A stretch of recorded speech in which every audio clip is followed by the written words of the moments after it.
Hello friends, welcome to our channel. तो आज हम जानेंगे कुछ ऐसी गाड़ियों के बारे में जो गाड़ियाँ तो एक हैं लेकिन बिकती तो अलग कंपनियों के शोरूम पर अलग अलग नाम से हैं। अगर आप इस चैनल पर नए हैं तो इस चैनल को सब्सक्राइब करें और बेल आइकन को प्रेस करना बिल्कुल ना भूलें, ताकि मैं जब भी कोई नई वीडियो अपलोड करूं तो आपको नोटिफिकेशन मिल जाए। तो आइए वीडियो पर आते हैं। हाल ही में टोयोटा ने अर्बन क्रॉसओवर के नाम से 4 मीटर से छोटी एसयूवी लाने का ऐलान किया है। माना जा रहा है कि टोयोटा की ये एसयूवी मारुति विटारा ब्रीजा का रिवेज वर्जन होगी। टोयोटा इससे पहले मारुति बलेनो के ravage version Toyota Glanza launch कर चुकी है। वहीं ऐसा करने वाली ये कंपनी अकेली नहीं है, इससे पहले भी देश में इस तरह के प्रयोग हो चुके हैं, जैसे रेनॉल्ट डस्टर और निसान टरेनो। एक जैसी क्यों दिखती हैं? दरअसल ये दोनों एक ही गाड़ियां हैं, लेकिन इन्हें दो अलग ब्रांड नेम से बेचा जाता है। आइए जानते हैं कुछ ऐसी ही कारों के बारे में जो हैं एक जैसी लेकिन दो अलग ब्रांड के नाम से बेची जा रही हैं। पहली है बलेनो एंड ग्लैंजा। टोयोटा और सुजुकी की पार्टनरशिप वाली ग्लैंजा कार का डिज़ाइन पूरी तरह बलेनो जैसी है। हालांकि कंपनी ने बलेनो से अलग लुक देने के लिए ग्लैंजा में कुछ कॉस्मेटिक बदलाव किए हैं। ग्लैंजा दो वेरिएंट में उपलब्ध है, जो बलेनो के टॉप वेरिएंट जेटा और अल्फा पर आधारित है। टोयोटा ग्लैंजा का इंटीरियर भी मारुति बलेनो जैसा ही है।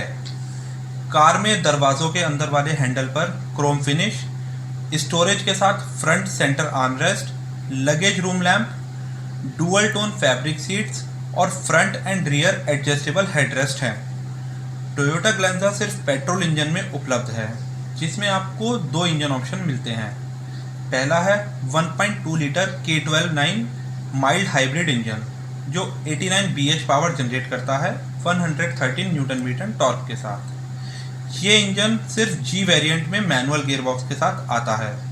वहीं दूसरा है 1.2 लीटर इंजन, जो 82 BH की पावर जनरेट करता है 113 न्यूटन मीटर टॉर्क के साथ। ये engine G variant automatic gearbox और V वेरिएंट के दोनों गियरबॉक्स ऑप्शन में उपलब्ध है।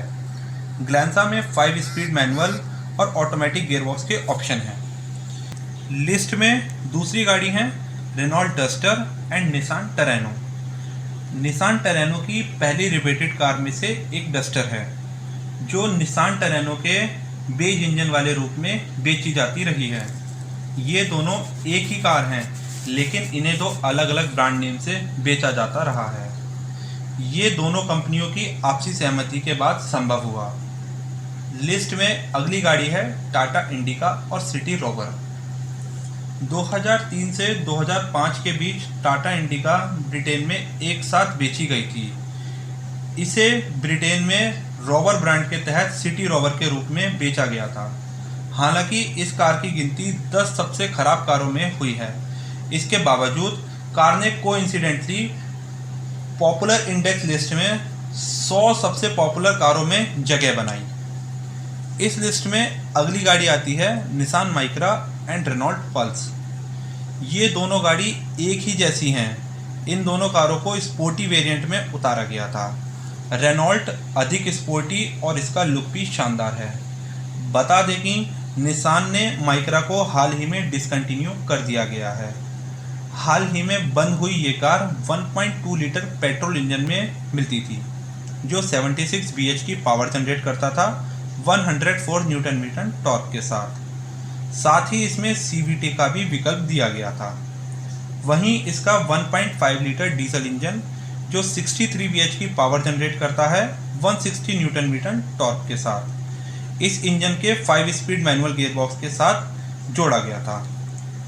इस लिस्ट में अगली गाड़ी है डेवू मैटिस और शेवरलेट स्पार्क। शेवरलेट स्पार्क की कार को इंडिया में डेवू मैटिस बेच के साथ देखा गया।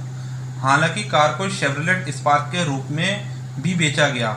इस कार को काफ़ी पसंद किया गया और इस कार को एंट्री लेवल हैचबैक विकल्प के रूप में भी बेचा गया। ये दोनों कार हमशक्ल थी। इस लिस्ट में अगली कार है रेनॉल्ट लोगन एंड महिंद्रा वरीटो। रेनॉल्ट ने महिंद्रा एंड महिंद्रा के साथ 2005 में पार्टनरशिप की थी। वहीं इस पार्टनरशिप के तहत 2007 में महिंद्रा रेनॉल्ट लोगन को लॉन्च किया गया। हालांकि ये सीडान भारतीय खरीदारों को प्रभावित करने में फेल रही। 2010 में इनकी पार्टनरशिप खत्म हो गई। इसके बाद महिंद्रा ने कुछ चेंजेस के साथ इस कार को मार्केट में बनाए रखने के लिए महिंद्रा वरीटो नाम से इसकी मैन्युफैक्चरिंग शुरू की। महिंद्रा ने बाद में इसके एक और वर्जन की भी मैन्युफैक्चरिंग स्टार्ट की। इस लिस्ट में अगली कार हैं Skoda rapid and Volkswagen Vento. Skoda and Volkswagen ने भी बेज इंजीनियरिंग के लिए एक पार्टनरशिप की। स्कोडा रैपिड वेंटो के कंपैरिजन में सस्ती कार थी, जबकि रैपिड के टॉप मॉडल वेंटो के कंपैरिजन में ज़्यादा कॉस्टली था। बता दें कि कंपनियां पार्टनरशिप तो कर लेती हैं, लेकिन ये ज़रूरी नहीं कि उन्हें फ़ायदा ही हो, क्योंकि पार्टनरशिप घाटे का सौदा भी हो सकता है। इस लिस्ट में अगली कार है सुबारू फॉरेस्टर और शेवरलेट फॉरेस्टर। सुबारू फॉरेस्टर 2004 और 2007 के बीच देश में बेचा गया। इंडिया में सुबारू फॉरेस्टर के रूप में इसे शेवरलेट फॉरेस्टर मार्केट में एक अच्छा प्रोडक्ट साबित हुआ, जिसने बाजार में शानदार प्रदर्शन किया। हालांकि शेवरलेट ने जब इसे देश में बेचा तो उसके उत्पादन में गड़बड़ी कर दी।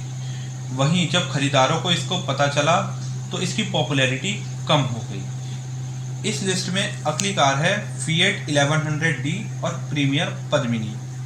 प्रीमियर पद्मिनी भारतीय ऑटोमोबाइल का एक क्लासिक बेज है जो फिएट 1100 पर आधारित थी। इस कार को 1964 से 2000 के बीच बनाया गया था। शुरू में इस कार को फिएट 1100 डिलाइट के नाम से बनाया गया, वहीं बाद में 1973 से प्रीमियम पद्मिनी के रूप में बेचा गया। इस लिस्ट में आखिरी कार है मॉरिस ऑक्सफोर्ड और हिंदुस्तान एम्बेसडर। ये मूल रूप से एक ब्रिटिश डिज़ाइन थी जो मॉरिस ऑक्सफोर्ड सीरीज़ थर्ड की थी, जिसे 1956 और 1959 के बीच बनाया गया था। भारत सहित अन्य देशों में भी लंबे समय तक बिकती रही हिंदुस्तान एम्बेसडर को इंडिया में 1958 से 2014 के बीच कई बार अपडेट किया गया। ये थी कुछ दिलचस्प गाड़ियाँ जो मार्केट में किसी नाम से सक्सेस हुई तो किसी नाम से फेलियर। मुझे उम्मीद है आपको ये वीडियो पसंद आई होगी। अगर पसंद आई हो तो लाइक और शेयर ज़रूर करें। गाड़ियों से रिलेटेड कि कोई भी जानकारी जानना चाहते हैं तो कमेंट सेक्शन में ज़रूर बताएं।